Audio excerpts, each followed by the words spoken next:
All right, hello everybody. Welcome to Political Football. My name is Dave. I'm here with Scott. Clev will be joining us later. This week we'll be discussing the AFC South and AFC East divisions. We will also be discussing the NFC East divisions, but I don't have any notes made for those, so that'll be me and Cleve off the top of our heads. But Scott and I will be doing the South and the East here. And so, Scott, my question for you is, as I roll the intro, is this: who is the best quarterback in the AFC South?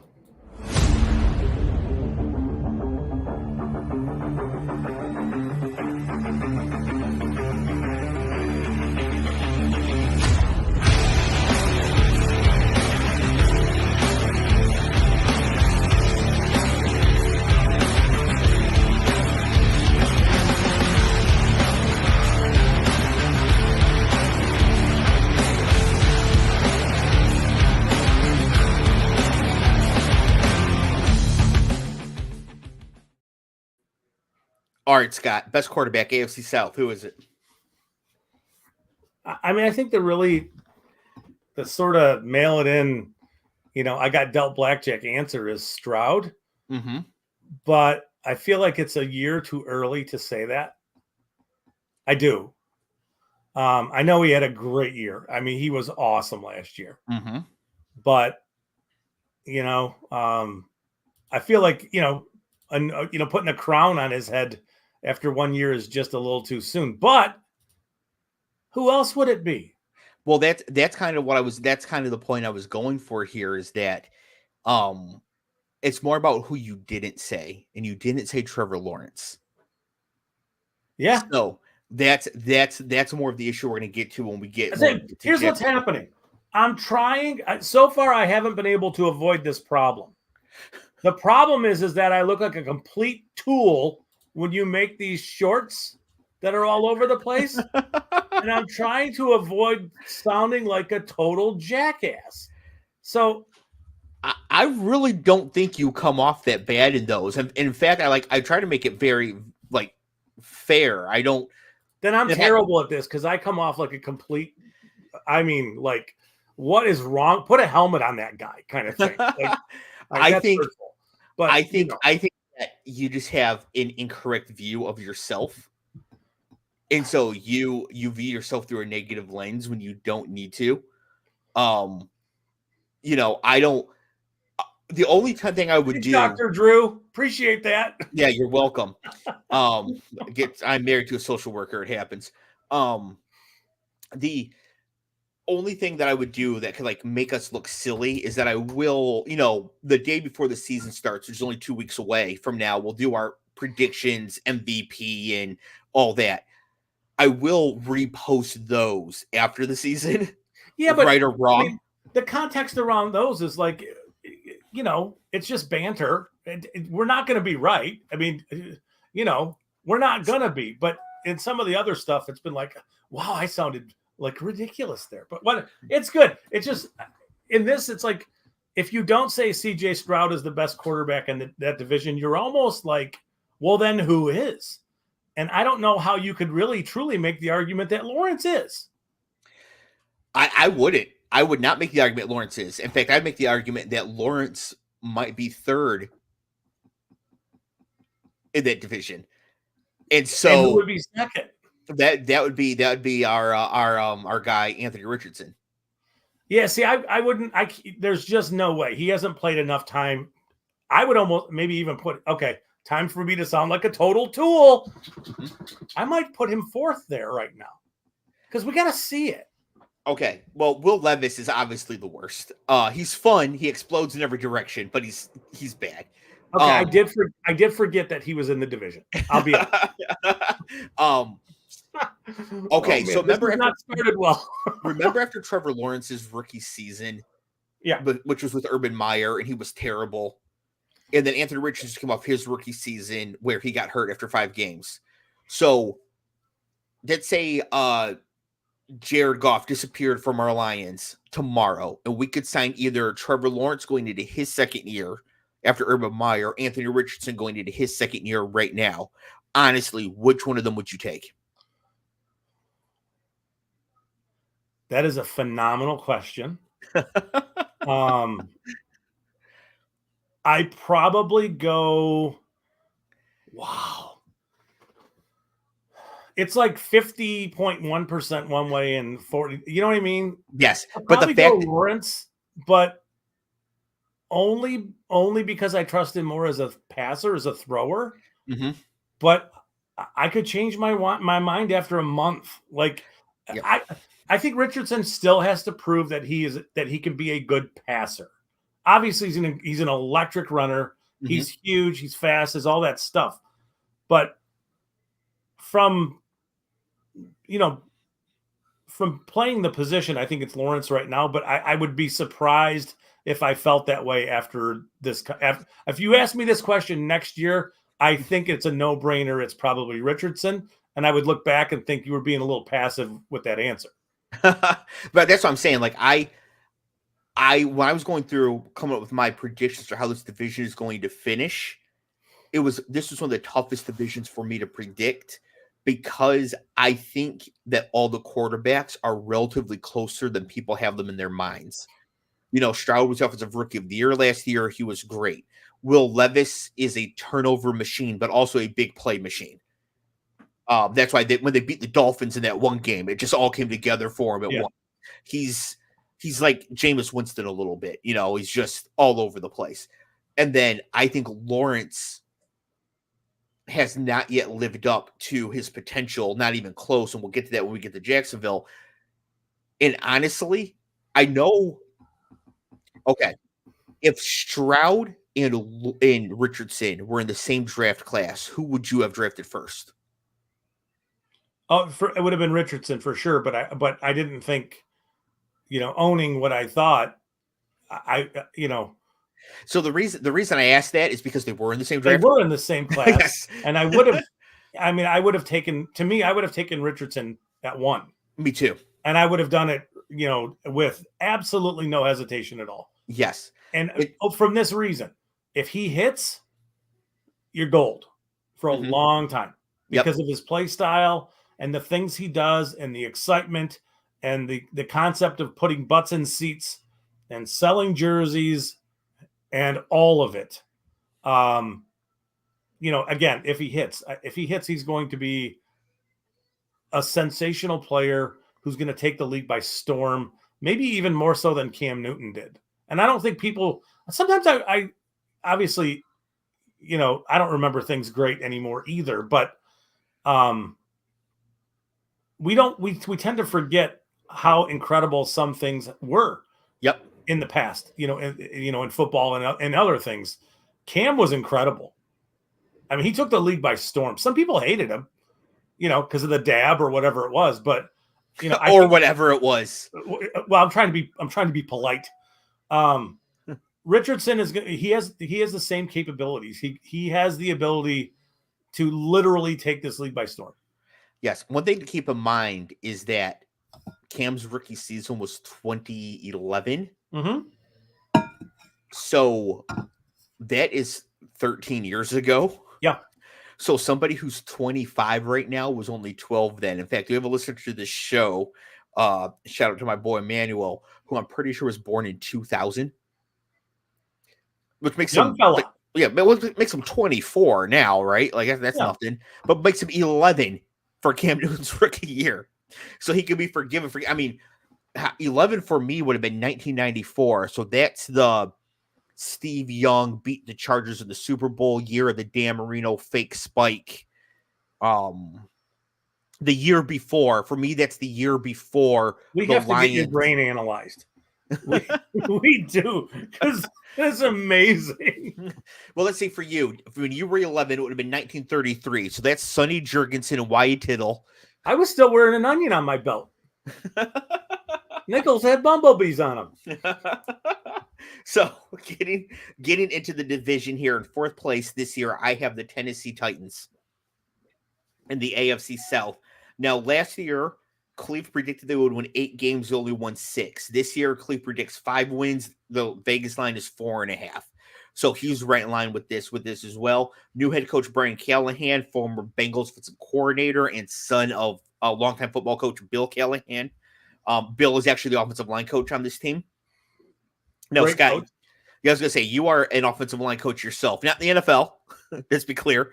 Yeah. I mean, like, let's just say that I tinker, right? I mean, at this point. So yeah, I don't even think we should bring it up. But no, I think we should, because offensive line, I think, is one of those things that's the most mysterious to casual viewers or even non-casual viewers who really enjoy the sport, but like they never touch the ball. The camera doesn't stay on them that long. You really know if they're Trent Williams and they're really good, or they went to Penn State and they're really bad. You don't really like you don't really see like the nuance in it. Yeah. But Bill Callahan is considered like an elite offensive line coach. Yeah. Yes. Maybe like GOAT level. Do you agree with that? Like, do you think that he just comes in and all of a sudden a line gets I way think better? There are a few guys who really, really understand the technical stuff. Again, it's like everything else. If you're in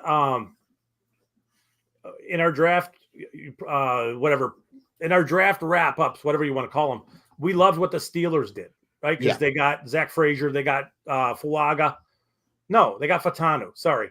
And then they got Mason McCormick.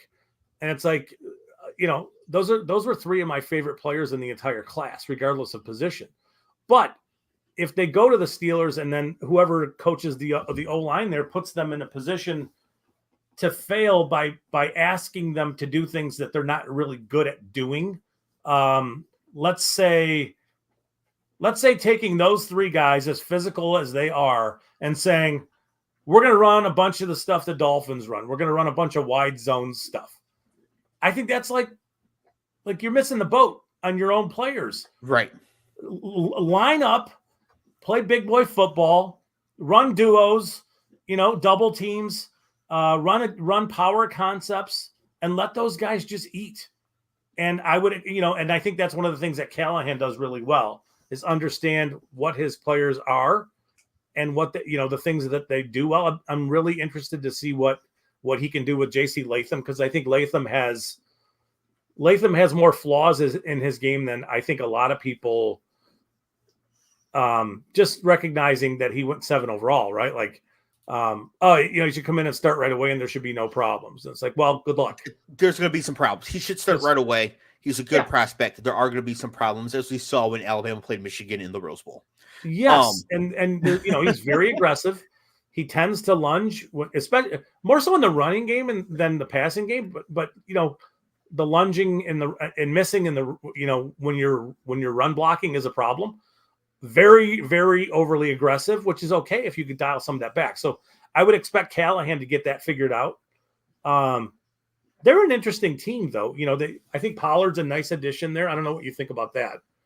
So I think adding Tony Pollard, which I had here, is important for them because they lose Derrick Henry. He goes to the Ravens. So they add Tony Pollard in at running back. They have Tyjae Spears from last year. And I think they're kind of the same, like they're very similar players. So you could see how they're going to try to run this offense with Will Levis I think at it's going to quarterback. be a little more dynamic than it has been. Yes, this is not going to be a run-first, run-heavy team. This is going to be a pass-first team. They have new Hopkins. They signed Calvin Ridley to a ridiculous contract in the offseason. They sure did. Like 4 years, $80 trillion, something really bad for somebody who could actually be washed. Like there are strong washed indications because he's secretly old. He's 29, 28, yes. 29. Yeah, 29. He'll turn 30 this year. Yeah. I mean that's a risky move, but and now you're missing Hopkins for he may come back. He might be back early enough in the season where it doesn't really matter all that much. But what happens with Treylon Burks? I like their tight end. On offense, I think that they have a chance to have a reasonably decent offense. So you say you like their tight end, but which one are you talking about? If you say their names, I'll tell you. Okay, so we have the one I think you're talking about, which is Chigozium Okonkwo. That guy. Yes. Yeah. Or Chig, as he's colloquially Chig is known. cool. Yes. And then they have Josh Wiley, who apparently is getting more first-team snaps. Really? Okay. Camp. Did not know that. So Chig is just crashing down draft boards now. Now I've always been on athleticism in fantasy, but as far as like real life production goes, my guess is that Bill Callahan came in to coach blocking, looked at Chig and was like, you are literally the mountain from Game of Thrones. Why are you not moving people? Yeah. It's like, okay, well, we're playing this other guy until you decide you want to do this. Yeah. Again, mistake though, because the other guy's nowhere near as athletic as Chig is. But that's one of the positions that athleticism matters the most. It really does. For high-end outcomes. Yes. Yeah. But not for just down-to-down success. It's like running back. Running back, you don't need to be crazy athletic to just be an okay running back. You just need to get the ball a lot. High-end outcomes, you need to be Breece Hall. But you do.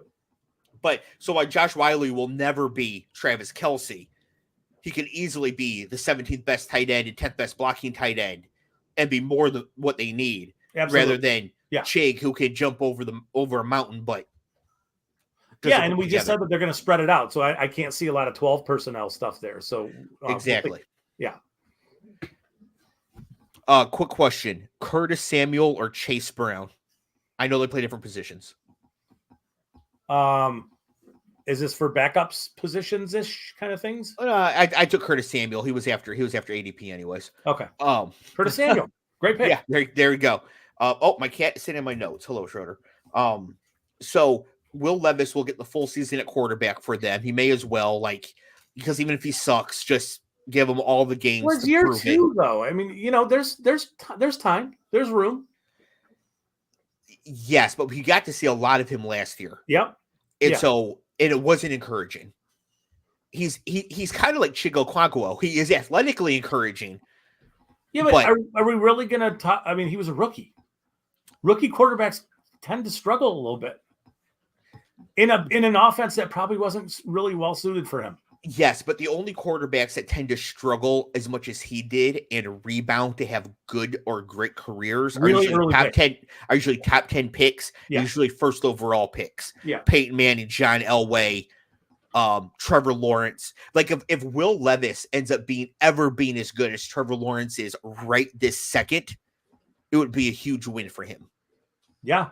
But is Trevor Lawrence right this second the quarterback that you need going forward? You know what I mean? Yeah, I know. So he's got a huge mountain to overcome. Right. Drew Brees was an early second round pick. It was good right away. Yeah. Will Levis might be more like Chad Henne, where he's okay.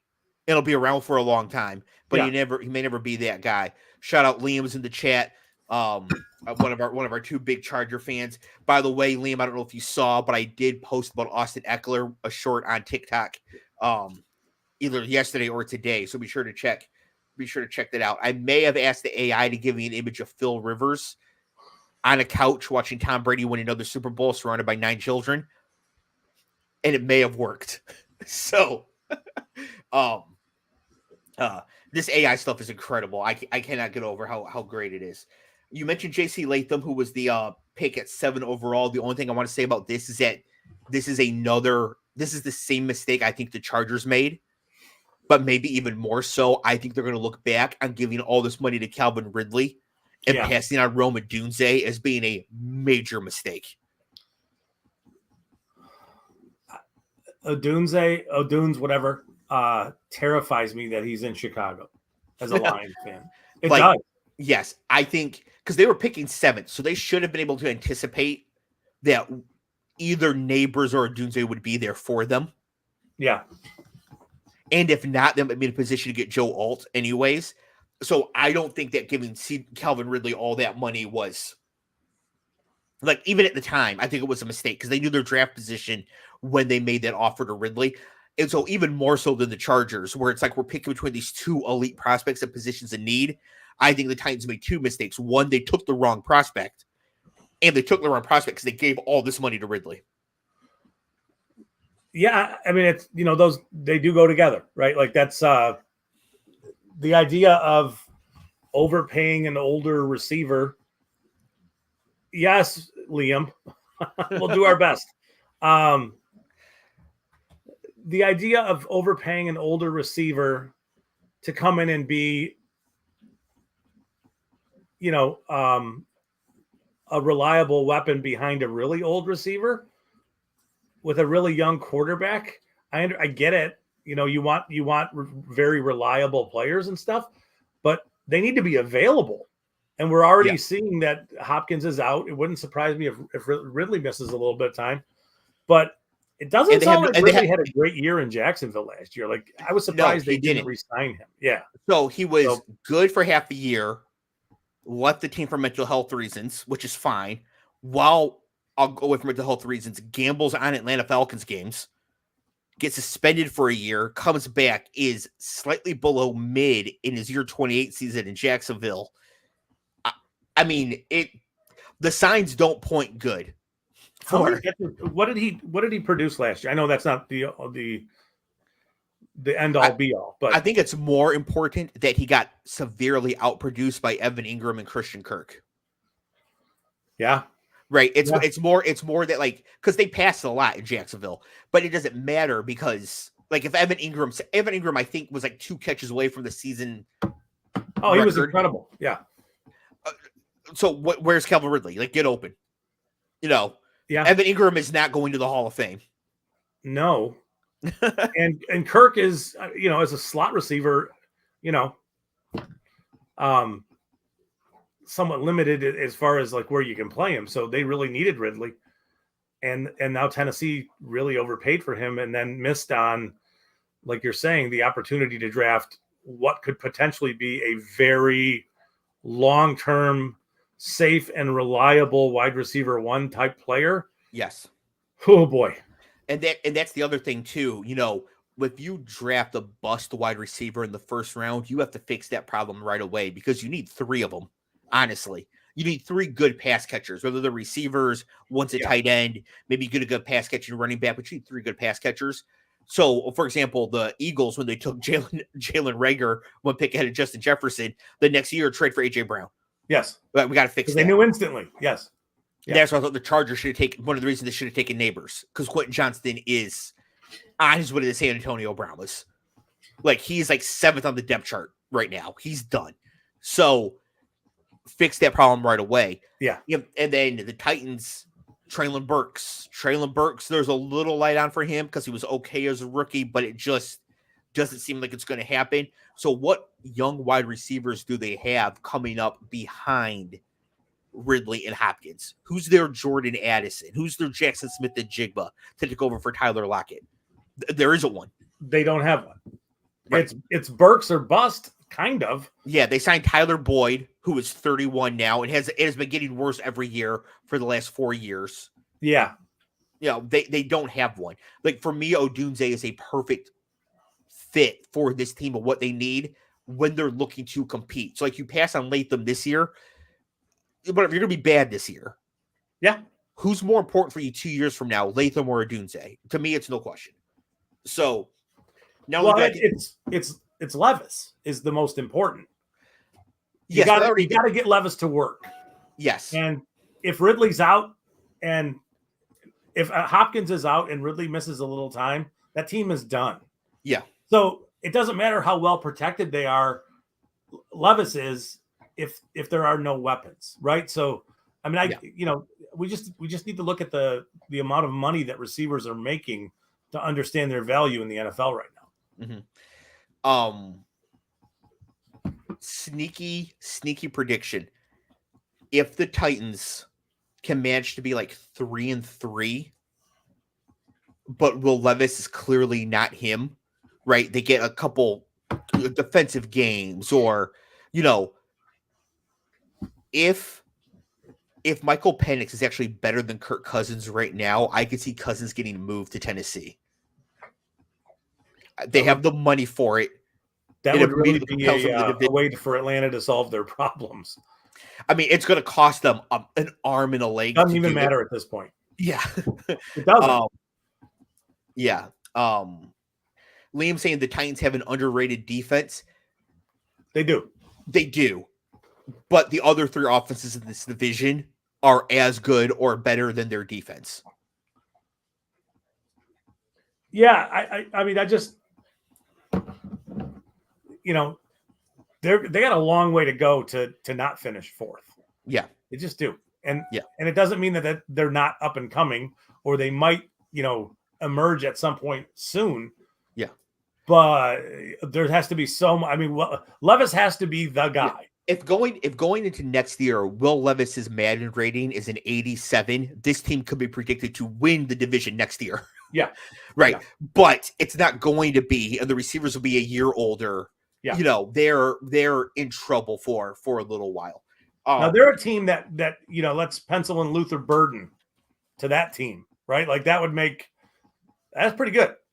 Yeah, Luther Burden going there. I don't think Evan Stewart's a good fit for them, although they would take him. Ted McMillan's a good fit anywhere. Yeah. Ted's like Harrison. Like any team could make Marvin Harrison work for him. You would think. Yeah. Quick question. If Ted McMillan, wide receiver from Arizona, was in last year's draft class, he does go off 4th, right? The other 3 would go ahead of him. I don't know. Another really good question. Okay. I would assume that he goes somewhere between where Odunze went and Brian Thomas Jr. went. Yeah, I mean, I think he goes 4th. I don't expect him to do this, but if he were to run in the 4.3s, anywhere in the 4.3s, because of his ball skills and his route running ability, I think he might challenge to be in that top 10 mix. Yeah, I really do, because he's got it all. Yeah, he's really good. So that's why I was just trying to get a feel for that as we were discussing it here. Next team in this division, as we are just making phenomenal time here. Yeah. Number 3rd in this division, I have the Jacksonville Jaguars, and it goes back to the question I asked at the top of the show, which is who's the best quarterback in the division. And I think Trevor Lawrence by the end of the season will clearly be the 3rd best quarterback in this division. If that happens, the Jaguars are in a downward spiral. I know we need to be a little go for more it. Go for it. This is what we're here for. I don't know that he's improved much from his college freshman season. And I know that sounds like a big bull take, but he, throughout his Clemson career, I don't think that he was all that much better in his draft season than he was as a freshman. I really don't. And then you go year 1 with what's his nuts, and like, I mean, there's just like Urban Meyer gave him no chance. No. And I'm not saying it stunted his growth, but he is not. He lost the year. He did, and like you see what happened to Deshaun Watson when he lost the year. Like that's tough. It's tough to overcome that, not to keep the momentum rolling. But I'd be surprised if Lawrence doesn't work. I don't think that he's ever going to be, the guy that people thought he was going to be, a rock star. I'm not sure he's ever going to be that guy. What's up, Cleve? Cleve, welcome to the program. Yo. So we're discussing the AFC South in Scott and I's typical fashion. We've discussed one team so far. We're on to the second team. The Jacksonville Jaguars. So the question I just asked him is, the point I just made to him is that I have the Jaguars finishing 3rd in this division this year. And I think that by the end of this year, Trevor Lawrence will clearly be the 3rd best quarterback in this division. I could not agree at all. Okay. So you think Stroud is better than Lawrence, though? Yes. Okay, so that's one. I'm going to ask you the same question that I asked Scott at the top of the show, and he said it was a really good question. So I'm going to ask it again because I'm really proud of it. Remember Trevor Lawrence after his rookie year with epic piece of shit Urban Meyer as his coach? Yeah. Remember how bad he was as a rookie year? Going into his second year, we were all like, well, maybe it was a year 0. I mean, it was Urban Meyer. He was kicking kickers and all that. So Anthony Richardson for the Colts is now going into his second year right now. He played 5 games, looked good, then got hurt in the rest of the season. Mm-hmm. Aaron Rodgers blows his other Achilles tomorrow. The Jets have to add somebody. Do you want them to add Trevor Lawrence going into his second season right after Urban Meyer, or Anthony Richardson as he is today? Anthony Richardson. I'm not big on Trevor. But that's what I'm saying. So I think Anthony Richardson, by the end of this season, will also clearly be considered better than Trevor Lawrence, thus making Lawrence 3rd in the division. Okay, well, since you framed it up or teed it up that way, yes. But, yeah. Yeah, right now, obviously Trevor Lawrence is second. Like Richardson's played 5 games and he looked okay, but like, right, but a year from now, when we're doing this next year, we're gonna be like, wow, Jaguars, what are they gonna do? They're stuck with all this money at quarterback and they're competing with Stroud and Richardson. That's what I think we're going to be, and that's what I think the Jaguars are going to finish third in this division. My question for you guys, and Cleve, will start with you here. Head coach Doug Peterson, is he secretly a garbage coach? Yes. That's pretty definitive. Didn't the Eagles let him go Yes. after a Super Bowl run? Yes, after he lost the final game on purpose, which ended up like giving them the draft capital to build this current run. And they should really thank him. But I think he's just super mid and kind of got lucky on that Super Bowl run. I don't think he's he may not be a garbage coach, but I don't think he's anything special, Scott. He's a good coach. Look around and there are, it's amazing that there are coaches who are still employed coaching who are just, on their face, not very good coaches. To me, he's a good coach. I don't think he's like a game-changing coach, but he's a good coach. But is a game-changing coach what they're going to need? Everybody needs that. Do they? Yeah. Do they? I mean, the Cowboys keep winning like 13 games a year. Yeah, but what happens in week 1 of the playoffs? Or week 2? That's true. I mean, McCarthy's never going to... I mean, the Cowboys have a ton of talent, so they're going to win games. But when coaching really matters and game planning and all that stuff really matter, what happens? The barn. So, I mean, I think Peters... he's a good coach, but do I think he's a top 10 coach in the NFL? No, but he's a good coach. That's just whatever. It's fine.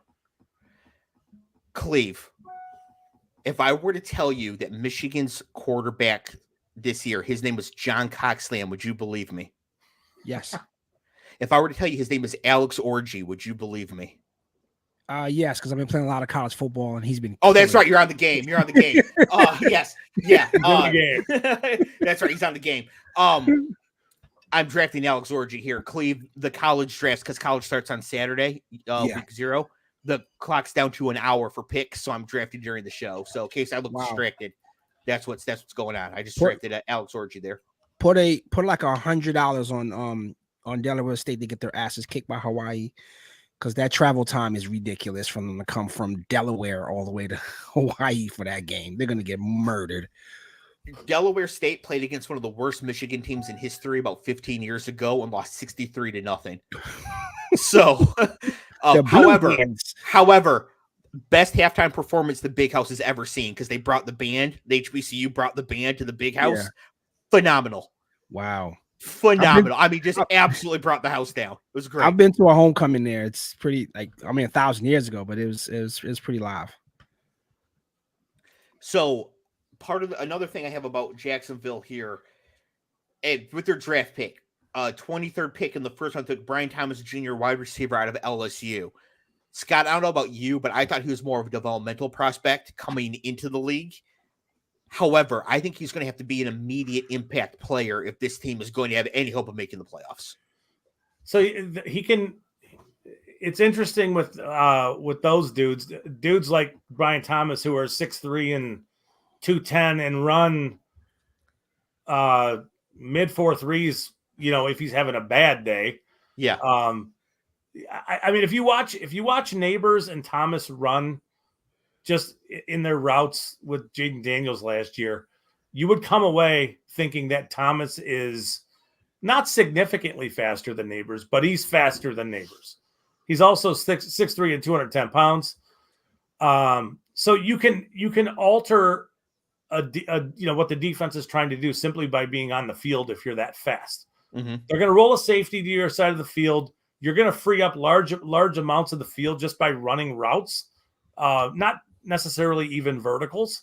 So it doesn't mean that, for him to produce, he doesn't have to catch 90 passes, right? But he does need to be present, and they do need to involve him. He is developmental. like he needs to work on his route running and stuff like that. But there are things that he does really well already. I like him a lot.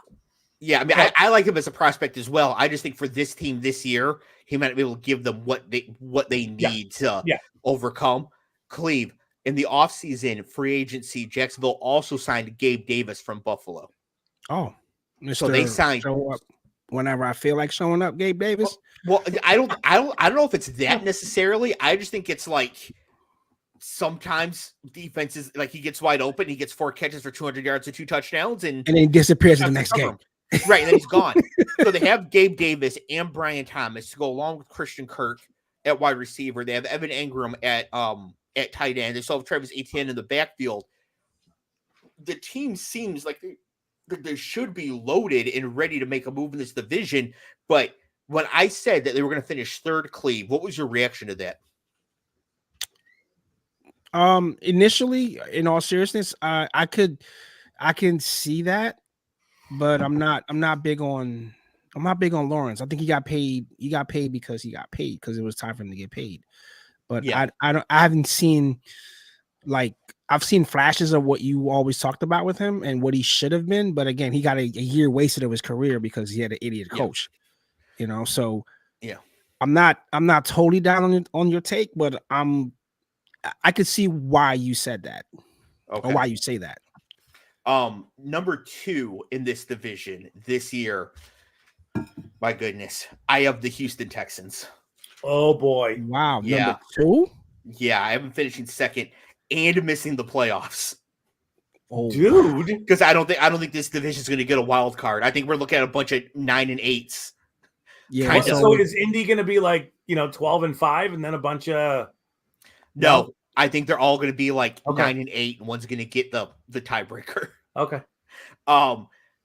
So Houston last year, famously, Cleve predicted they would win 3 games. They won 10 games.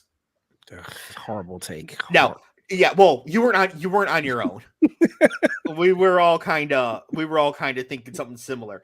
This year, Vegas said that Houston will win 9.5 games. Cleve, you say 13. So you definitely think Houston's winning this division. Yeah, after I saw what I saw, I couldn't unsee it.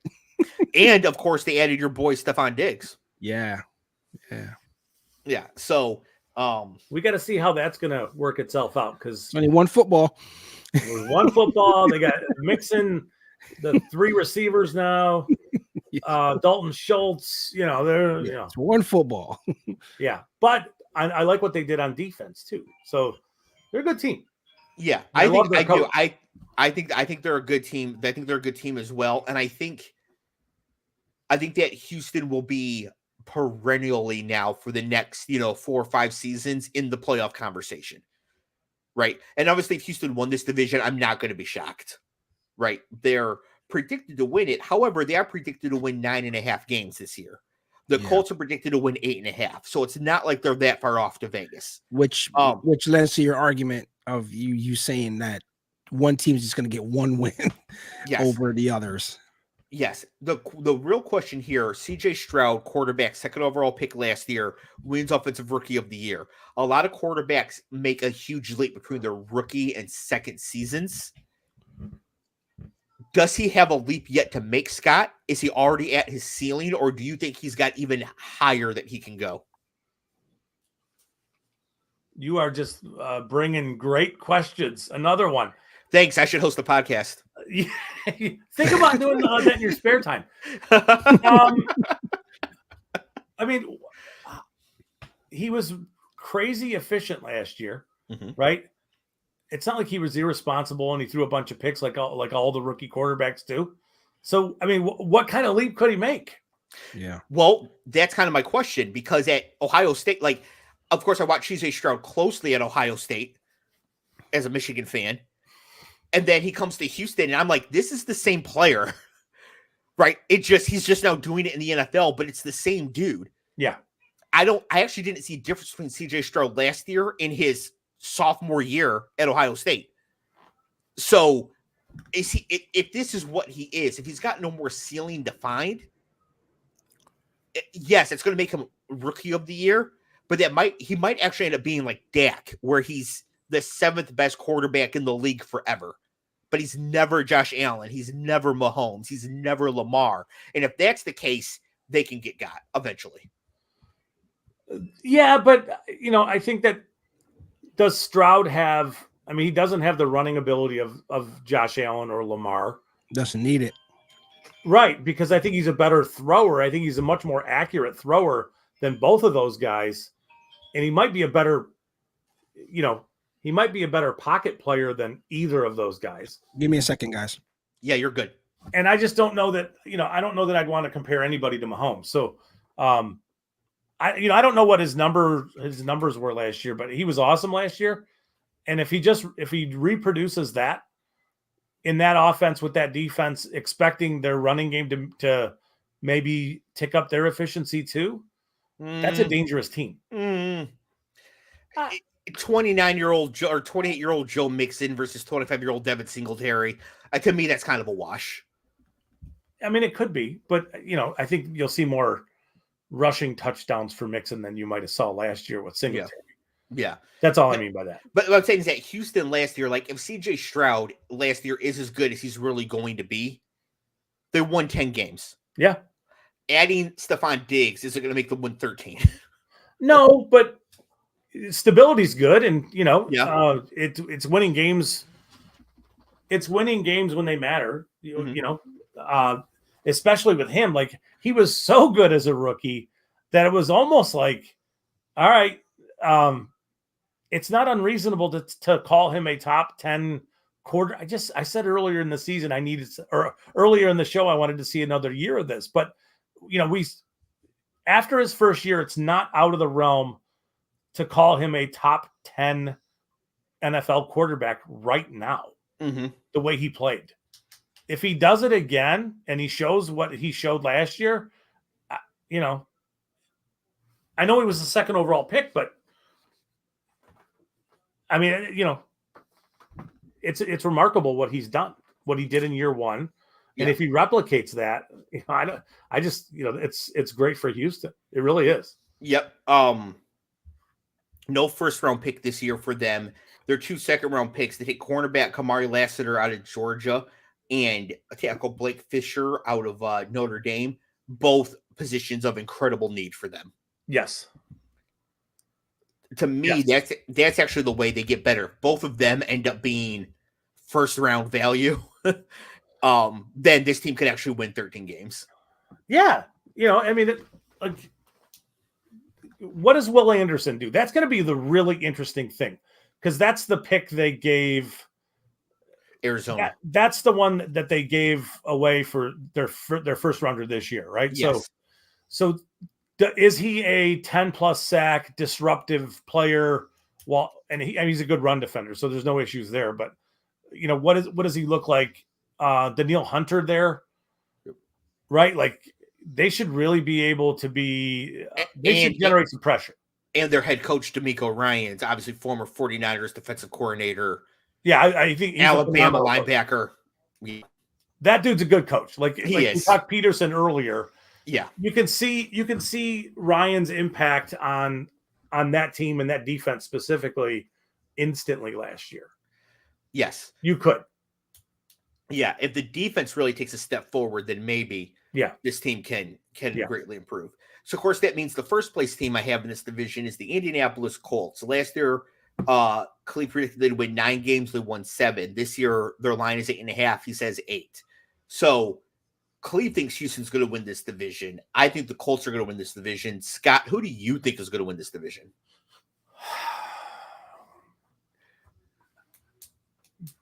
Does Richardson play 14 games this year? Does Stroud? I mean, I understand exactly. Injuries are fluky things, right? Yeah. I get it. Especially at his size. It's yes, but I like both teams a lot. It would not. I think there's just so much positive buzz about both of those teams that I would think that I would not write it in pen, but I think Houston will win the division. I think Indy will give them a run.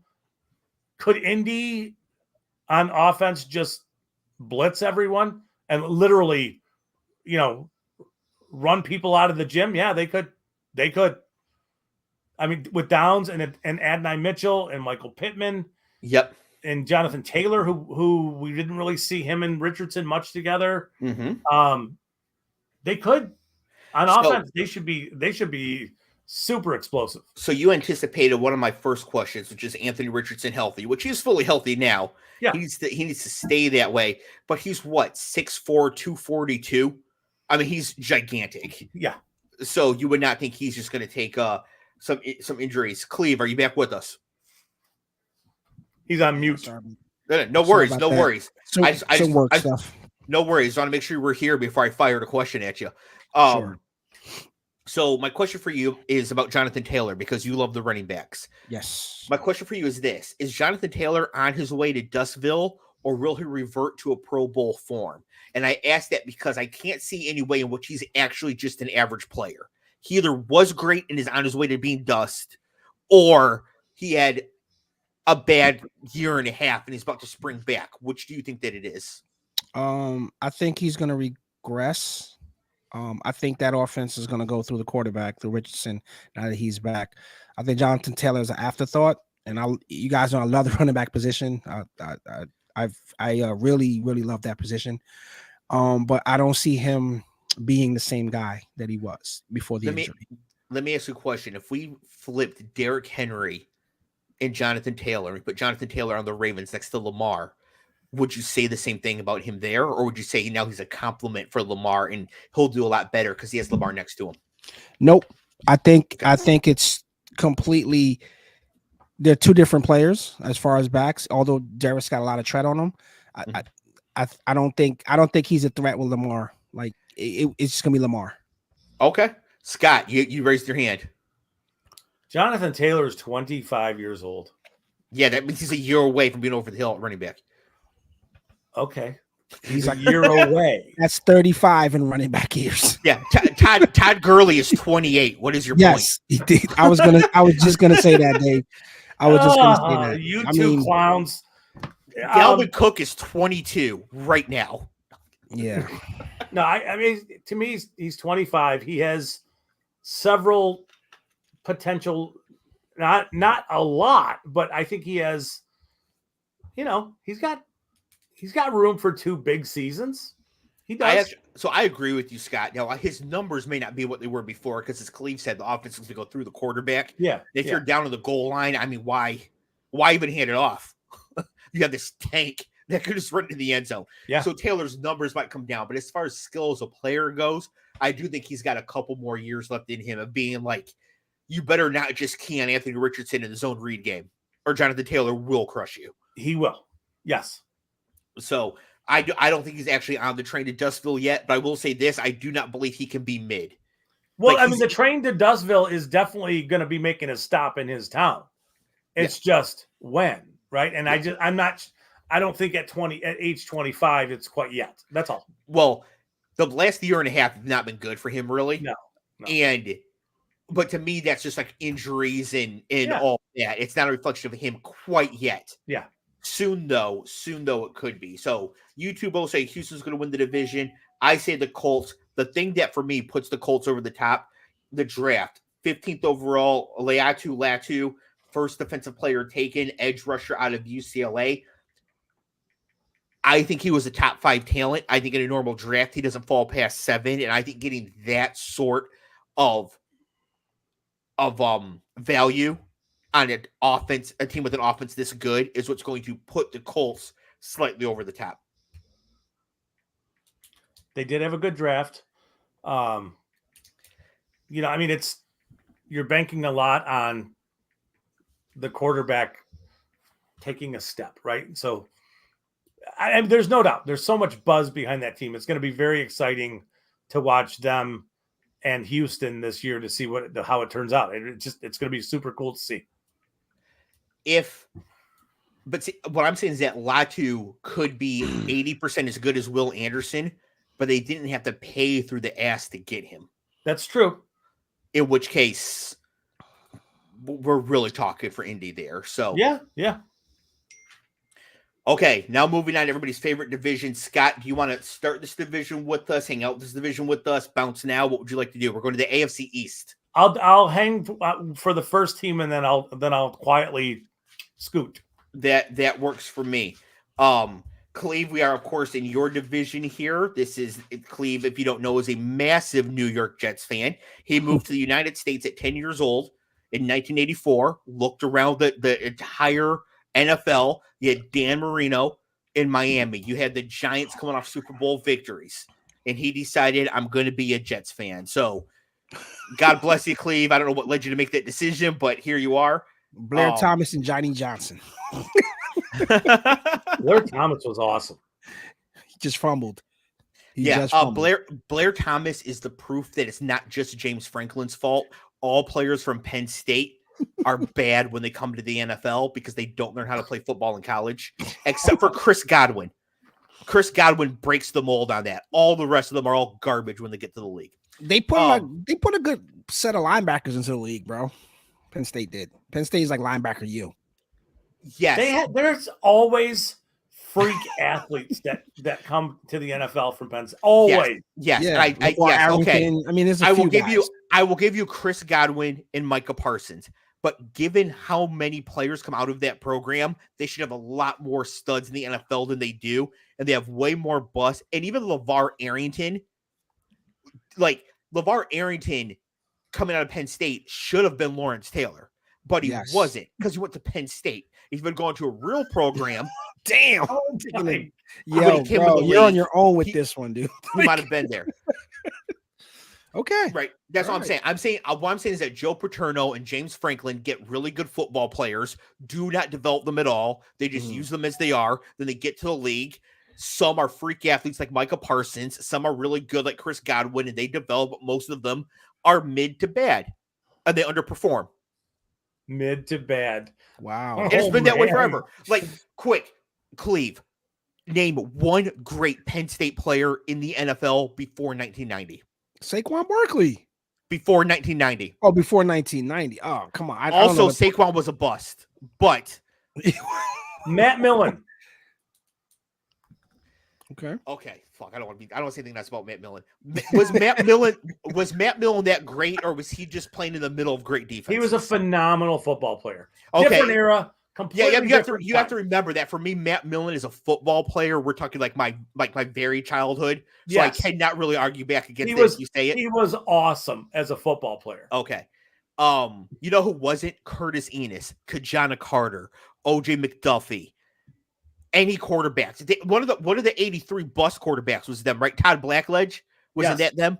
Yeah. All I'm saying is that Penn State, their entire program ethos is having good college players that don't get developed in college go to the NFL and not do a damn thing for the most part. Even Saquon Barkley didn't do anything in the NFL once he got there because he didn't develop at Penn State. If Saquon Barkley went to Alabama and played for Nick Saban, he would have been better in the NFL. That's all I'm saying. To hell with Penn State. All right. Fourth place team in the AFC East. No shock here. The New York Jets. No, I'm kidding. The New England Patriots.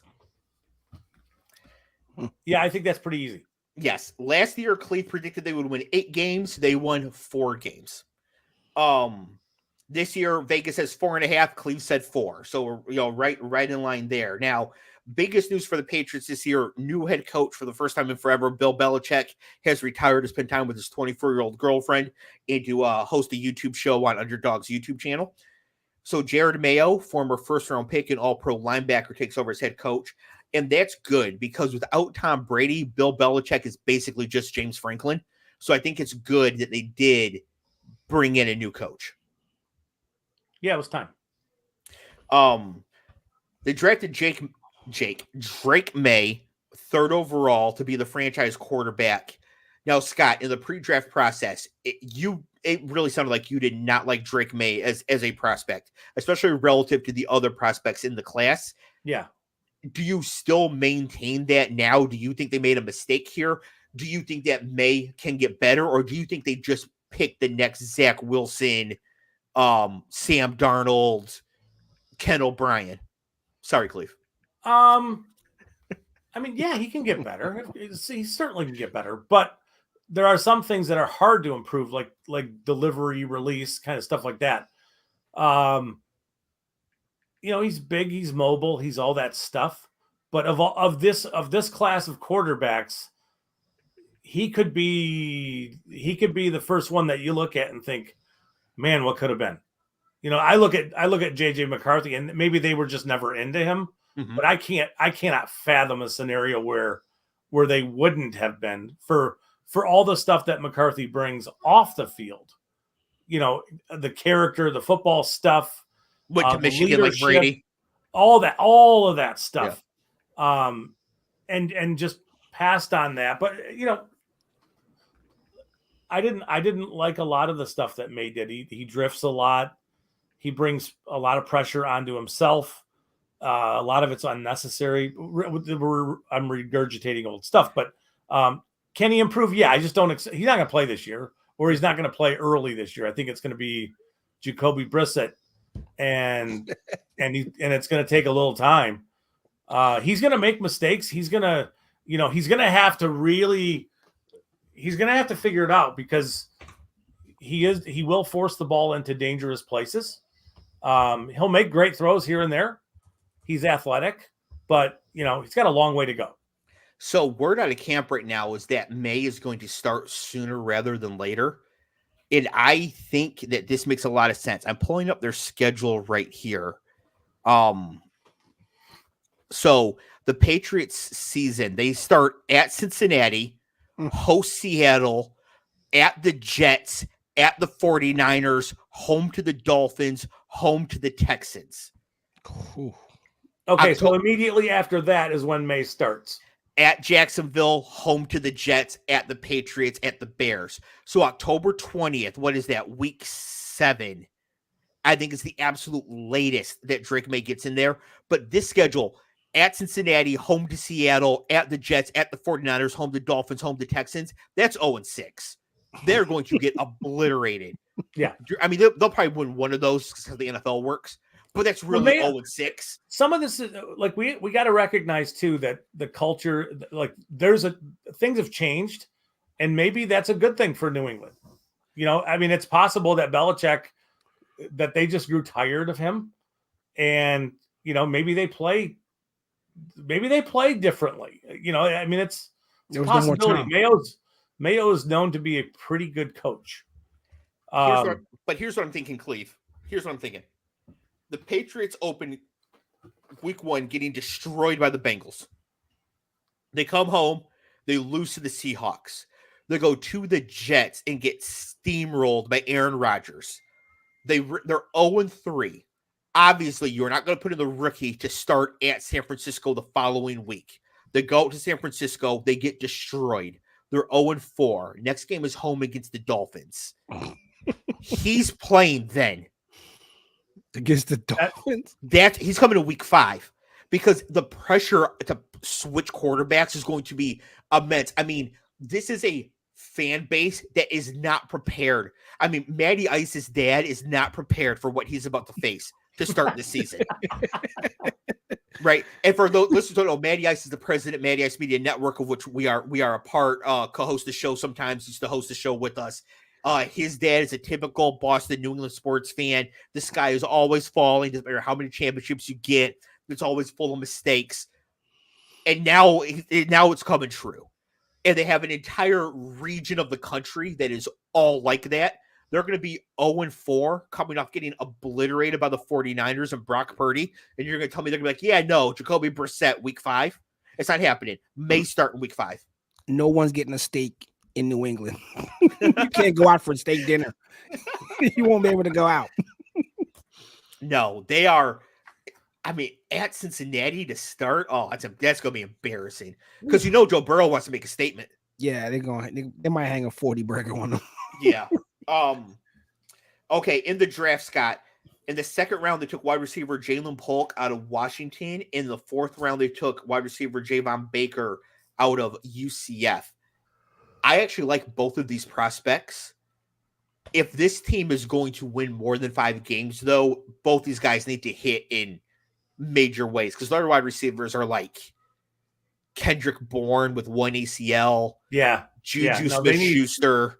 I don't think he's done. He's gone. They cut him. Yeah. Oh, yeah, that's right. Shout out to KJ Osborne, who is kind of a dust ball, but he did go to my high school. So I do want to shout out KJ Osborne for that. Go Rail Splitters. But other than that, these two, one of them needs to be like, why was this guy a first-round pick at the end of this year if they're going to win more than 5 games? If they're not a like really that. good player. He was a good prospect. Baker's legit. And it just, it's from a smaller conference kind of thing. We'll see. Well, I don't expect either of those guys to go off, though, in year 1. Yeah, well, Baker is out of UCF, but don't forget, they were the Big 12 last year, so not a small conference last year. Oh, yeah, and he started at Alabama. Started at Alabama, and then went to UCF. So he has that going for him. Cleve, is there any scenario in which you can see the Patriots finishing higher than 4th in this division? No. Isn't that just glorious to say out loud? Yes, because like I said, I was a part of the reign of terror for half my life, half my adult life. Yes. I'm 25 years old. They got it coming, right? I mean, like they do. It'd be nice to see them just struggle for 5 years and I just don't care. I would actually love it if they were the first 0-17 team. Ooh, man. That would be kind of poetic. Like, okay, you got your 7 Super Bowls, but you got to hang that one on there. Yeah, you get that one. They should put a banner up for it if they hang that banner. All right, we're gonna move on to team number 3 here. Scott, you out here? See you guys. All right, see you next week. All right, Cleve, I figured we were going to try to get through 3 divisions today, but spoiler, I didn't get time to make my notes for the NFC East. So that means next week we're going to have to do 4 divisions. I will figure out how we're going to do this. But today we're just going to finish out here with the AFC East. I guess if we get through this fast enough, maybe we'll touch on the NFC East. Can be done. 2-minute draw. Yep. Okay. My number 3 team in the division in the AFC East, I have the Miami Dolphins. And I also have them missing the playoffs. Wow. Ouch. Mm-hmm. So last year you predicted they win 8 games because you came around to Tua's talent, but again, he is 1 hit away from being scrambled eggs. Yeah. So you were concerned there. So you said 8 games, they won 11. This year, Vegas is 9.5. You say 12. So you are in on the Dolphins this year. Yes, Tua convinced me. I for years I've taken my liberties at the guy, but guy's a ball player, and they found a way to protect him. Yep. And also I think Devon Achane, the running back that took in the 2nd round last year, he's primed to explode. I think this will be a top 5 fantasy pick in 2025. Mm-hmm. He's already a 2nd rounder this year. I think that he's the next most likely to be like Christian McCaffrey. He won't be as good as that. McCaffrey's going to be kind of a unicorn, but he's the next going to be sort of in that style. However, the defense lost a lot, starting with defensive tackle Christian Wilkins. The Dolphins are in salary cap hell, and they lost a lot on defense. And that is why I think they're going to get really outclassed in this division and in this conference. Fair enough. Yep. In the draft, pick 21 of the 1st round, they took Chop Robinson, defensive end from Penn State. Chop Robinson has some skills. He has an incredible first step. Michigan's first 3 plays against Penn State last year were all passes. Chop Robinson hit JJ McCarthy on all 3 of them. Wow. That's why in the second half, Michigan just ran the ball every play. Michigan did not throw a pass in the second half of that game. Partly that's because Penn State is soft and you can run on them like that, but also it's because Chop Robinson was just owning both tackles, right? So he does have that skill, but that's kind of the only thing he has. With that skill, he only had 4 total sacks last year. So Chop Robinson is once again one of these players where he has skills coming out of Penn State. He's going to have to actually learn how to play the sport of football before he's effective.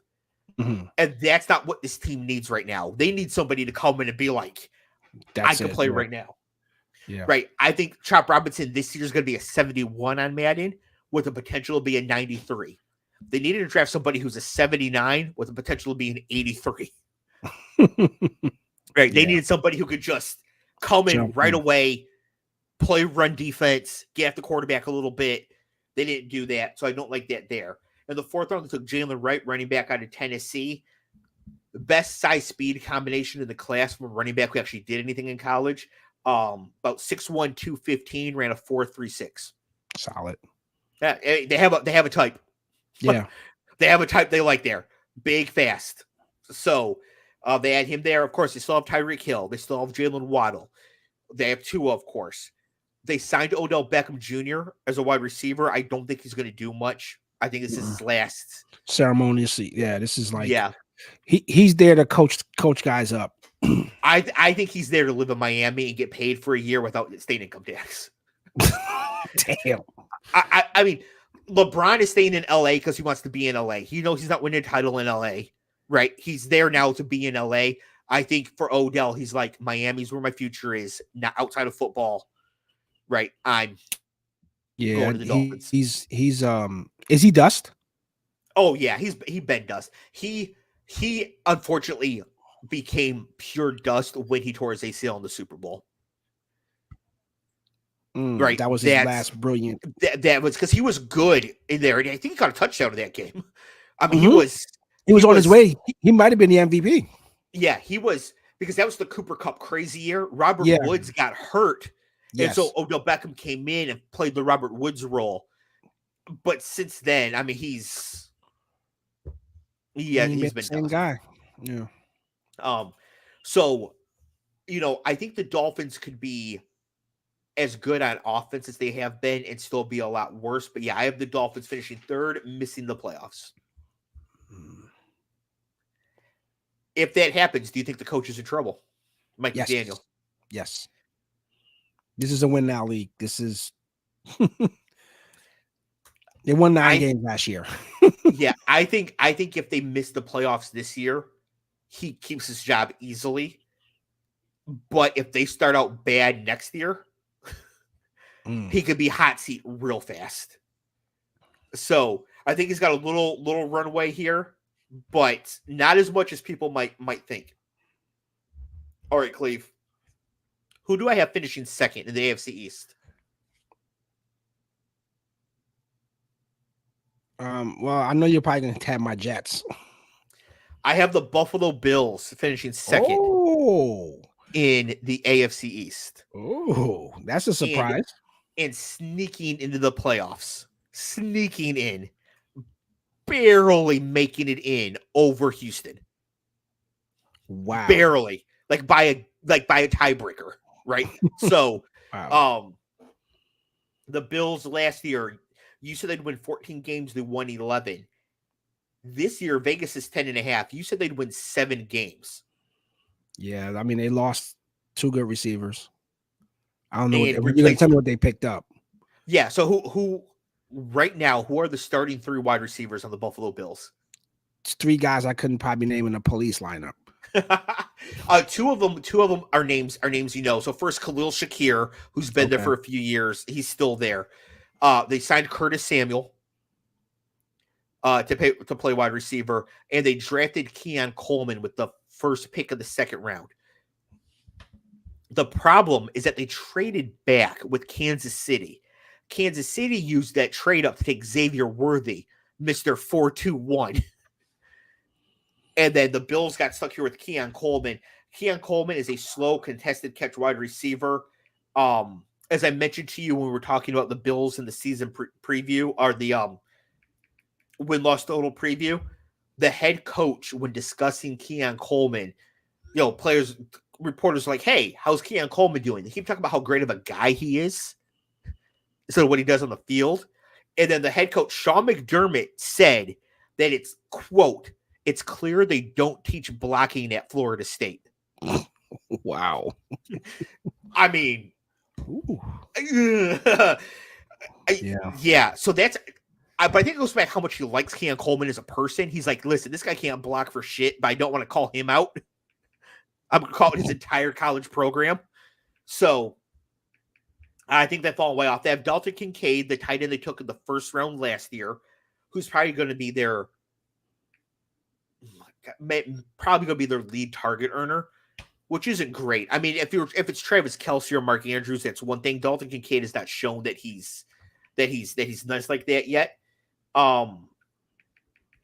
Yeah, I just with Diggs gone, with Gabe Davis gone, it's really Josh Allen and his island of misfit toys, and I think Josh Allen is great, but you can't build the entire plane out of Josh Allen. Yeah, it's in all seriousness. Like I always talk about how reckless he plays. He's gonna have to play reckless a lot. He's gonna have to play reckless a lot. He's gonna have to play what they call it, hero ball. Is that what they call it, hero ball? Yeah. Because he doesn't. I mean, obviously, I'm not there in their camp. I don't know what chemistry is being developed with who or whom, but at some point, he's learning. Well, he's bringing new guys into an offense that he has had for 3 years. He's had the same guys for about 3 years. Let's call it two seasons. And I mean, I don't see them beating the Bengals. Did they play the Bengals this year? Yes, because they both no. Ooh, let me see here. I'll pull this up right here. But to your point, go ahead. Yeah, no. I just look at whatever their schedule is. The first 3 games will be learning curve because he's got to learn these guys. So they might not get going. They might be like 2-3 or 0-3 when it's all said and done, depending on how their schedule starts out. So the Bills do have a very rough schedule. One thing they do have going for them is 2 of their last 3 games are against the Patriots. So they should have 2 wins lined up for the holiday season. But here, we're going to do the schedule game with them real quick. I'm going to read off the matchup. You just say win or loss, okay? Yep. Home to Arizona. Win. Away to Miami. Loss. Home to Jacksonville. Loss. Away to Baltimore. Loss. Away to Houston. Loss. Away to the Jets. Loss. Yeah. Home to Tennessee. Win. Okay. Was that like week 7? Yes, that's October 20th right there. Away to Seattle. Loss. Home to Miami. Loss. Away to Indianapolis. They could possibly win that one. Home to Kansas City. Loss. Bye week over Thanksgiving. Home to San Francisco. Loss. Away to the Rams. They could possibly win that one. Away to the Lions. Loss. Hell yeah. Home to New England. That's a win. Home to the Jets. They could split one with us. I could see them splitting a game. My division, honestly, and I think I've said this a while, even when me and Matt was doing this. We could split at the time when New England was king. We could split games, except for them. They would be like the only 2-win team over the division foes, but we would all fight for 1 win against each other. You want to know what's crazy? So we just played the schedule game. You had the Bills going 7-10. You said they'd win 7 games this year. There we go. Dude, I mean, that's rough sledding. That's rough sledding, bro. Yeah, if they're not good, they are going to lose a lot. It's rough sledding. Because you're right. Because even some of their mid games are tough. At the Rams, at Seattle, cross country. Yeah, the Rams. The reason I say the Rams is because Aaron Donald there is no longer on the defense. But I know Josh and Stafford could shoot out. But the only 3 games they had were like, oh, that's a snap win. Were the 2 against the Patriots, home against Tennessee, and then we think home against Arizona in week 1. But you said week 1's gonna be a learning curve, so like maybe they lost to Pittsburgh week 1 2 years ago. If the Kyler that you say is showing up, that might be a surprise loss coming out the gate. Right? Yeah, that's what I'm saying. Like the bottom could fall out on them this year. I actually think Sean McDermott, first coach fired, might be a bet I want to look to make after the show. I'm gonna make a note. First coach. There's such a thing as betting on that. That's fucked. Wow. If you can think about it, you can bet it. Yeah, first coach fired. I'm gonna look and see what the odds are for Sean McDermott for that. If somebody's in the chat and is able to look that up for me, that'd be great. Because I'm not gonna do that here while we're hosting the show. So I have Buffalo in second. You have Buffalo completely tanking. So that means who do I have winning the AFC East, Cleve? The Jets, Jets. My boy. That is correct. I think that the New York Jets are not just going to win this division. I think it'll win this division easily. Wow. Yeah, that's the first time you've ever said that. Ever. Well, it's the first time the Jets ever had a good quarterback since I've been alive. So that's not true. Vinny Testaverde was okay. Oh yeah, I was gonna say Vinny, and then Chad was okay. Chad Pennington was okay. He was okay. Yeah, he was okay. Yeah. I have the Jets. So last year you said they would win 10 games. Rodgers tears his Achilles on the first drive, which I'm sorry is still hilarious because to hell with Aaron Rodgers, and for all of us who aren't New York fans, to hell with New York. So I mean, the sports team, not the city. The city is cool, but it was brutal. That was brutal for the area. Brutal. It was kind of funny. As funny as it can be when somebody tears their Achilles, but honestly, besides Deshaun Watson, is there another quarterback that you're like, man, to hell with that guy more than Aaron Rodgers? I mean, not anyone now. Like I could think of some names, but anyone playing now, I don't have any ill will towards. Well, except Deshaun Watson. Yeah, Deshaun. Yeah, that's not Deshaun Jackson. He's no. Why he's not playing it too seems okay. Yeah. Yeah, the quarterback position. So Aaron Rodgers is back. Last year, Garrett Wilson and Breece Hall absolutely smashed with Zach Wilson playing quarterback.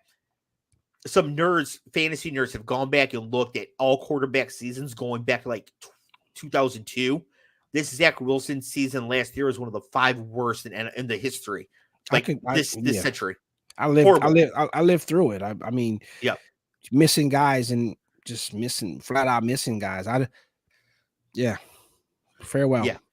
Yeah. Can you believe Sam Darnold is in the league for 7 years now? When I heard that, yes. I was like, I could not believe that. Time flies. Yeah. It's been a while that he's been around. He's gonna be a starting quarterback this year. We'll get to that next week. Yeah, 7 games. I mean, 7 years. So quick aside to that, DJ Moore is in his 7th year in the NFL. Wow. The Broncos have a wide receiver rookie out of Utah named Devon Bailey, who is the same age as DJ Moore. Damn. That's wild. Yeah. That's wild. But so to me, like if Garrett Wilson and Breece Hall are able to just absolutely smash with one of the worst quarterback performances we've ever seen, what are they going to do? Even though Aaron Rodgers is 80% of what he was before. Yeah, I mean, the intelligence that he had, like the experience. That's what I really want to say. Like he's smart with the ball, and if he's even a shell of himself, he's still an upgrade, massive upgrade from what we had last year. Mm-hmm. Yeah, I mean, he could be half as good as he's been in the past, and it's okay for us. Honestly, right now, right this second, assuming he could take a hit and not immediately die, Peyton Manning right now would be an upgrade over what you got from Zach Wilson last year. I agree. I have no argument there. And he has no arms left. No, it's insane. The other thing about this team, the defense is elite. Yes. We've come a long way from cover 0 Clev with Gerg Williams calling the all-out cover 0 against Henry Ruggs with the game on the line in season 1 of political football. That was season 1. Shit. So this name is 4 years old, just about? Yeah. Wow. Yeah. So this defense is fantastic, and this defense is why I think Jets fans are too tough on Robert Saleh.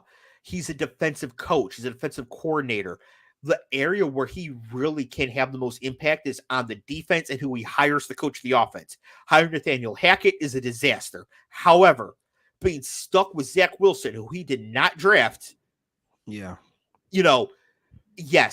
last year we were all saying they should have signed somebody else instead of Zach Wilson. I didn't think that. I think keeping Zach Wilson as your backup was the right way to go because Aaron Rodgers was so old. You just bench Zach for 2 years, see what you have at the end. But maybe they should have signed a different quarterback to be the backup. Or traded for Josh Dobbs for a 6th round pick or something later in the season. Yeah. But this defense is phenomenal. I think it's going to be one of the 3 best defenses in the league. I think Sauce Gardner is the best cornerback in the league, and he can guard anybody one-on-one. You cannot throw on him. He is the most lockdown, in my opinion, the most talented lockdown corner in the league since Revis. That's a really good compliment for him. Right. And so you have a defense that good with Aaron Rodgers taking over the offense, Garrett Wilson, who I think is one of the 7 most talented wide receivers, and as some of the older guys fall off over the next couple of years, Devontae Adams, Tyreek Hill, Mike Evans, they're going to start moving out because they're aging out. Garrett Wilson's the one going to take their place. Yeah. Right. He's going to be a top 5, top 3 guy in just a couple of years. It could be Justin Jefferson, Jamar Chase, Garrett Wilson. Next question. So, and then Breece Hall is, to me, the best running back in the NFL. Only Bijan Robinson can really press him, and that's because Christian McCaffrey's 29 now. Yeah. And if you still want to say McCaffrey this next year, fine. The year after this, it's Breece Hall. Yeah. So Breece Hall is him. So you have this great setup on offense. They signed 2 new offensive tackles. Now they're each 900 years old. But they did sign a couple new tackles. With pick 111, they drafted Olu Fashanu, offensive tackle from Penn State, which to me is a weird pick because he has all the tools in the world. But once again, he went to Penn State. He doesn't know how to actually play football. Damn, you're taking a giant crap on these guys. This program. It just happened to come up like across these 2 divisions. There were a number of Penn State people that came up, so it kept coming up as I was writing here. But again, Penn State does not develop their players. If you're not awesome when you get there, you are not going to be awesome when you leave. So Olu Fashanu, who Scott's been talking about for 3 years, comes in pretty raw, not ready to start right away. If one of the old tackles gets hurt in week 3 and they have to put Fashanu in, it's going to be a disaster. That's their possible weak point. Again, they should have taken a lineman who is a 79 on Madden this year. It will be a 79 on Madden in year 4. To just stick them in there and be like, hey, don't let Aaron Rodgers get murdered, please. Right. Rather than, if our 34-year-old, who they signed? They signed the guy from the Cowboys. And they signed some other ancient guy, Morgan Moses. Wow. Right. These old dudes. One of them goes down. This is the backup coming in. So I thought that was really strange. In round 4, pick 134, they picked Braylon Allen. Braylon Allen, running back out of Wisconsin, led the Big Ten in rushing when he was 17 years old. Wow. He played college football for 4 years. He is still 20 years old. The man cannot order a drink yet. So that means he got there when he was like 16, turning 17. Yeah, did he start as a true freshman? Did he start as a true freshman? He was recruited a 3-star linebacker. Got there, they were like, "Hey, linebackers kind of full," and I'm not going to go through it, but like 4 of those linebackers are in the league now, and they're like, "We're just going to put you over at running backs. You're both ways in high school. We'll see how you are over there." Oh, turns out you're really good. Yeah, led the Big Ten in rushing at 17 years old. Wow. Right. Not the Big 12, not the Pac-12, not the MAC, the Big Ten. 17 is like a junior in high school, like the age of a junior in high school. That's crazy. So is he wicked smart that he got into college early? I think that it's weird how they started him in school. Like, I don't think he skipped a grade. I think they sort of started him with like he should have been a year later. Yeah, it's weird like to hear that, because technically, if he's doing that in the Big Ten, there's other people, his contemporaries, doing it in high school. Like they're like in the 11th grade. They're playing junior varsity or varsity when he's like toting the rock in technically. This is cool. Braylon Allen and I have the same birthday. Same day. He was born same day. He was born the day I turned 21, January 20th, 2004. He will not turn 21 until the playoffs. That's what I'm saying. You'll have his first beer then. Yeah, right. That's crazy to me, though. That is. And so I think Braylon Allen should not have gone to the 4th round. I think he was drafted much higher. And I think he's an absolute fantasy league winner if something happens to Breece Hall. If Breece Hall gets hurt, the Jets could be in a lot of trouble because Braylon Allen could be good, but Breece Hall is another level. Yeah, it's another gear. It's another gear. But I think Braylon Allen is maybe he's going to be a top backup running back, and he's huge. He's gigantic. He's not some small guy here. Let me pull up his height weight. 6'1", 245. Yeah, because remember he was a linebacker. Yes, he just kept his size. He didn't probably lose any weight or whatever. Correct. Yeah, so I think that he's a really, really exciting prospect player to have on the team. A great backup to have from Breece Hall, and just another really good pick from the Jets here.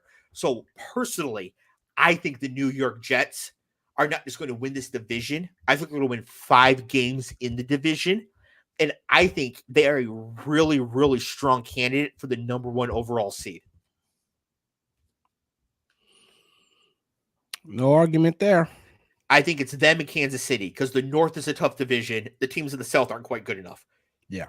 So the Bengals and Ravens beat up on each other, and the Steelers and Browns are tough, right? I think the Chiefs can sort of steamroll the West, but I think the Jets can steamroll the East if they get it going.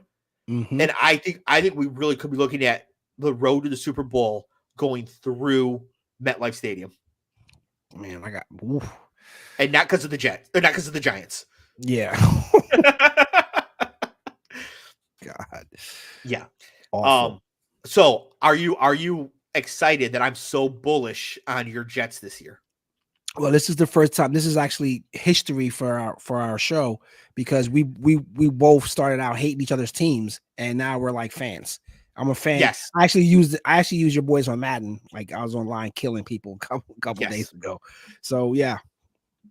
I don't know how that happened, but we're a fan. I'm in on the Lions, and I finally, like, you got something to say nice about the Jets. I was not expecting that tonight. So yeah, awesome. Yeah, I think the Jets are set up really, really to crush this season. Now they're the Jets, so they're going to go 5-12 somehow. I don't know how they're going to do it, but because no, the coach. If we go 5-12, then Aaron Rodgers is dust at this point. Like it's done because that's what we needed. We needed, like, this team is set up to win, and we have a great quarterback, an experienced quarterback, a veteran quarterback that should be able to coach these guys up and get things going. Like I said, if he's the Aaron Rodgers that left Green Bay, like when his last season in Green Bay, we're still good. We're good with that. Well, yeah, didn't he win the MVPs last season in Green Bay? It was like, yeah, like it's crazy. It's crazy how that's what you had, and then you leave because Devontae Adams leaves, and you're like, fuck it, I'm out too. Yep, crazy. I'm glad you mentioned it. That's the other thing to mention about the Jets. Devontae Adams plays for the Raiders, who are going to be terrible. Did you see that?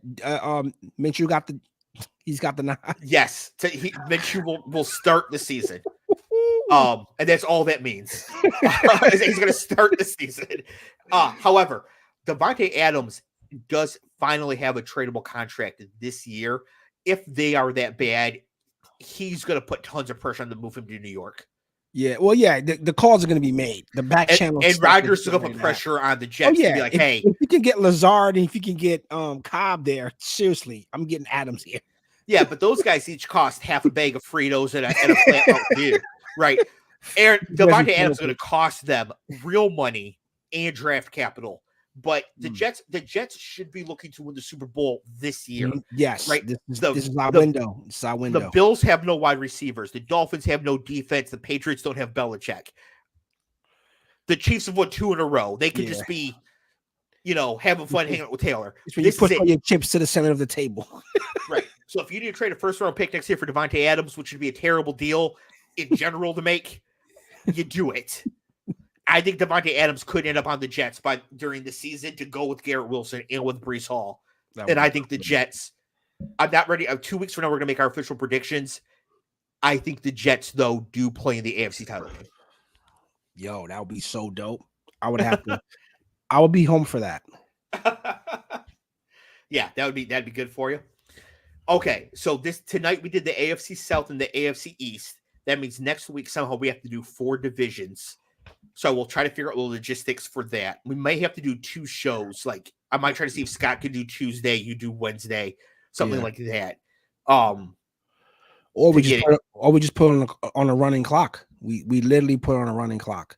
We just do it. We just like, hey, yeah, just knock it out. Yeah, just line up and do it. Yeah, we can start. We can possibly. When did you guys start? 7:30. 7:30. Yeah, so yeah, we can start 7:30. Yeah, it should be able to be done. You should be able to get 2 divisions in a half an hour, and the other half an hour the other 2 divisions. I don't know. We did 2 divisions in an hour and a half tonight. Because we stretched it out. Scott and I stretched it out. We talked about the Tennessee Titans for 20 minutes. Which is crazy. It was actually a really good conversation, or else I would have put a stop to it. Like it was a good conversation, but you don't need to talk about the Titans for 20 minutes. Who's the quarterback? Tannehill still there? No. Tannehill is the backup somewhere. It's Will Levis. Oh, okay. He got it. Okay. By the way, didn't you ask me who Mahomes' backup was last week? Yeah, I did. Who is it? Find out who it is. Who is somebody we know? Oh, it's somebody we really know. All right. Before you say it, am I going to be surprised this person's still in the league? Yes. Okay. Yes, by skill, maybe not by age. Okay. All right. Who is it? Carson Wentz. I knew it because I saw him on the sidelines. I'm like, no, dude. How is he still in the league? Holy sh! Wow. He's like what if he just gets a title? I don't even know. Like, in all seriousness, I know. Again, we talk about the NFL because it's such a coveted positions. There's only 32 quarterbacks. So 32 of everything, and he might be like the number 2 guy on the depth chart, right? Is he the backup? Yeah, they're only carrying 2. Jeez. It says here Tannehill is still on the Titans, but that can't be right, can it? I think he is. I think he still is, bro. Yeah. Oh, but he's gonna go somewhere else. So everything I'm seeing here is, should the Cardinals sign Tannehill to back up? Should the Chargers sign Tannehill to back up? Okay. So he is still technically a Titan, but I don't think he's going to be a Titan. So, damn. Yeah. I can't believe Wentz is still in the league. That is wild. Wow. Yeah. And could get a Super Bowl ring. 4 years ago, we were talking about this dude. Like, he was on the decline then, right? Like, because he was just... He was on the decline then. If you remember, first or second season, it was after Matt joined us, because you and Matt were trying to convince me he was already a bust. He was done. Yeah, I was talking big shit about him. Yeah. And I was like, well, hang on. He was hurt. Like, he was obviously good before that. The team took Jalen Reagor instead of Justin Jefferson. Mm-hmm. I was like, if he had Justin Jefferson, how much better does he look? Right? I was trying to, but yeah, now he's just toast. He was toast when he took the team. He was good when he took the team basically to the championship game, and when he got hurt, and then he got hurt. He got hurt in week 14 of that season. Yeah, they were close to. I mean, like, he all could have delivered them the championship game. Like he was going to win the MVP that year. Yes, this is what I'm saying. Like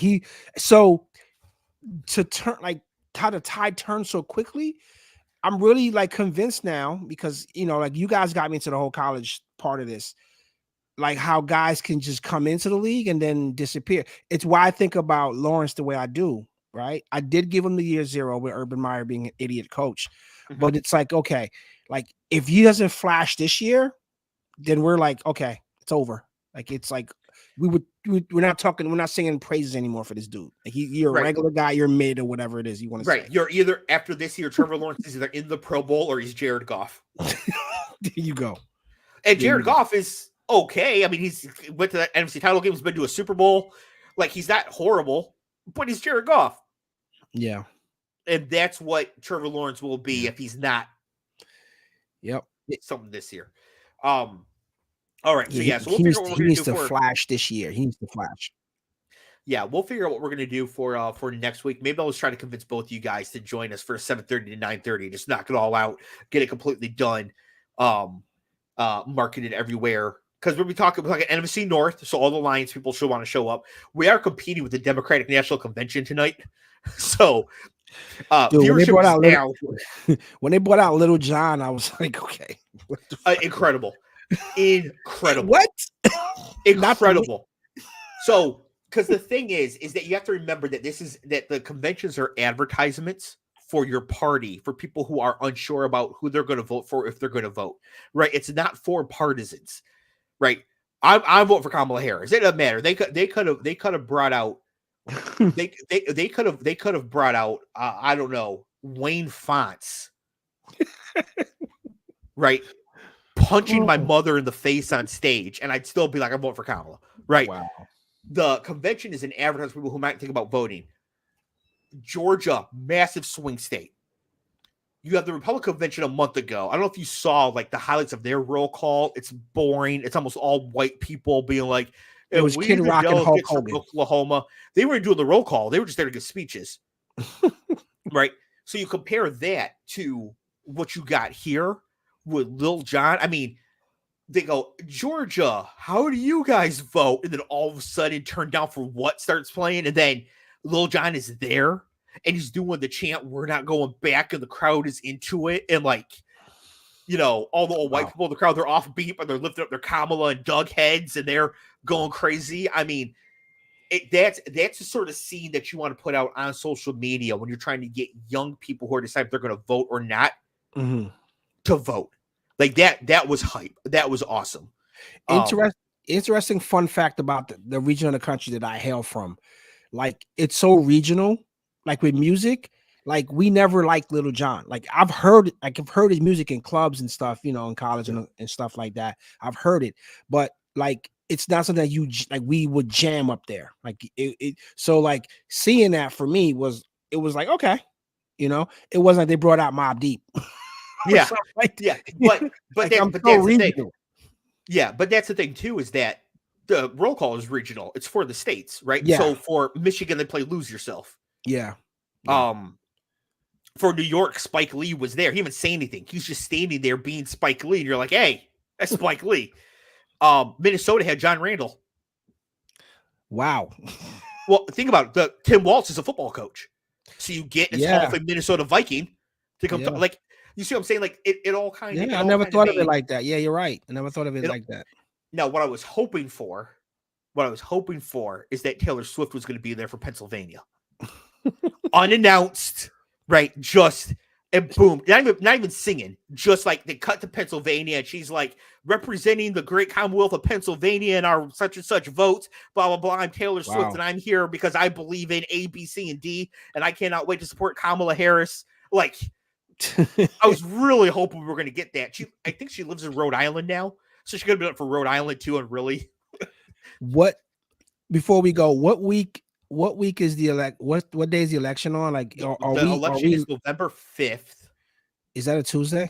Election. It's always a Tuesday. Yeah, which will be on our show. Our show will be on. Yes, our show is always on during the election. If you recall, I actually pulled the audio for this, but if you recall the 2020 election, season 1, I said exactly how it was going to go. Yeah. I haven't called the date. It would officially be called. I'll put the schedule here. 5, 6, 7, 8, 8. It's week 8. Okay. Week 8. Yep.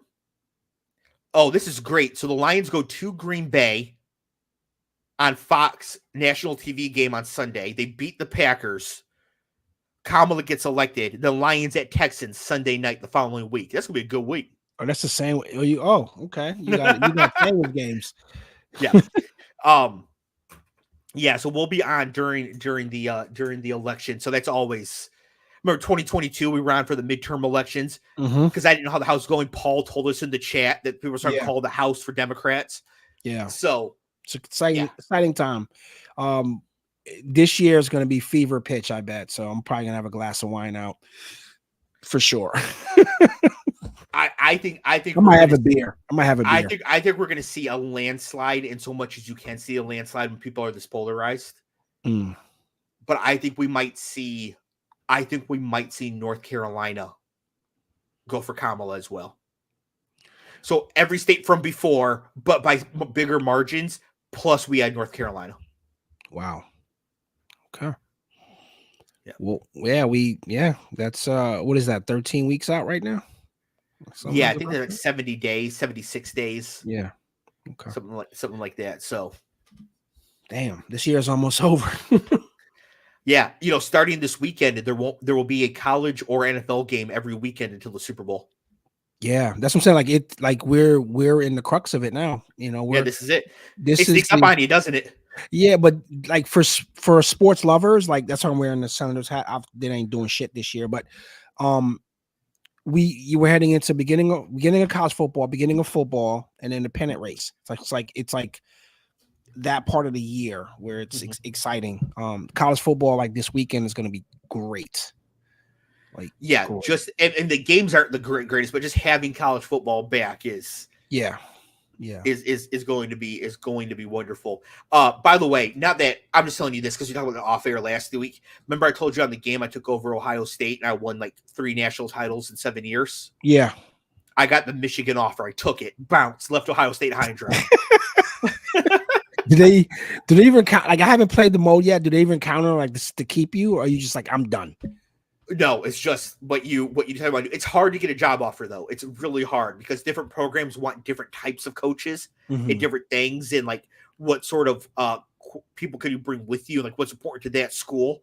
Yeah. So it's not you can't just win the MAC 3 times with Kent State and get the Michigan offer.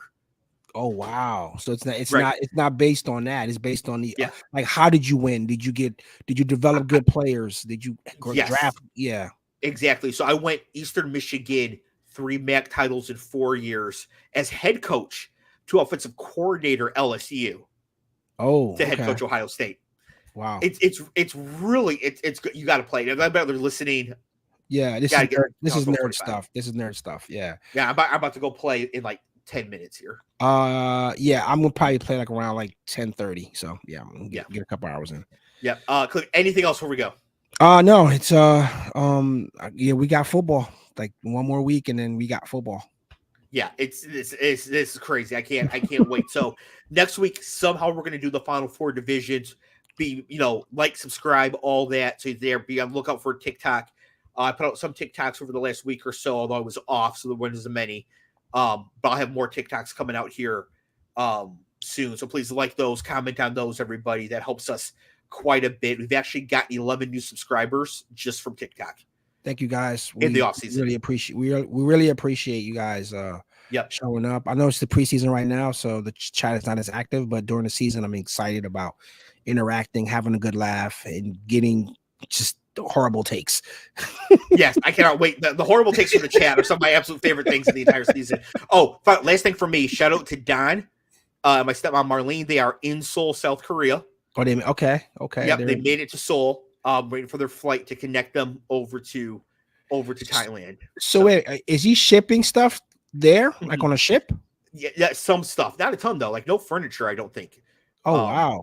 Yeah, just like some extra bait. Clothes. They just cut bait. Wow. Yeah. Okay. Well, yeah. I have him on WhatsApp. I'll give him a couple days to get settled in, and I'll probably hit him up. See how. There we go. So yes, thank you everybody in the chat. Thank you everybody for listening.